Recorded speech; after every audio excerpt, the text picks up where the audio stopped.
Ġie sġillat ftehim bejn il-Gvern u l-Valletta Cruiseport li jipprovdi inizjattivi għal prevenzjoni ta' traffikar tal-bnedmin. Il-ftehim ġie firmat propju fil-Jum Ewropew kontra t-traffikar tal-bnedmin u jimplementa parti mill-istrateġija nazzjonali li tfasslet mid-Direttorat għad-Drittijiet tal-Bniedem fi ħdan is-Segretarjat Parlamentari għall-Ugwaljanza u r-Riformi. Is-Segretarju Parlamentari responsabbli Rebecca Buttigieg spjegat li dan il-ftehim jagħmel enfasi fuq it-taħriġ għall-impjegati biex jiżviluppaw il-kapaċità tagħhom li jidentifikaw passiġġieri li potenzjalment jistgħu jkunu vittmi ta' traffikar uman.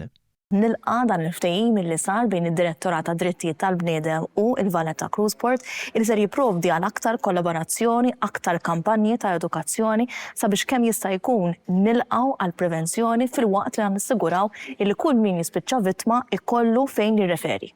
Sa dan it-tant sar qbil ukoll biex flimkien issir kampanja ta' għarfien fit-terminal tal-port li se tipprovdi tarif lil ħaddiema dwar is-servizzi ta' appoġġ għall vittmi. Min-naħa tiegħu il-kap eżekuttiv tal-Valletta Cruiseport Stephen Xwiereb qal li ftehim bħal dan jixed l-impenn tal-kumpanija li tifhem ir-responsabilità soċjali tagħha. B'sens ta' responsabilità nkunu viġilanti milli jiġri f'dak il-portijiet tagħna mhux biss li aħna għandna nkunu post fejn wieħed it-turisti jaslu għaw Malta, imma wkoll nkunu viġilanti biex ma jsirx abbuż mill-portijiet tagħna. Fuq l-istess linji ta' dan il-ftehim, id-Direttorat tad-Drittijiet tal-Bniedem għandu wkoll arranġamenti simili mal-Malta International Airport.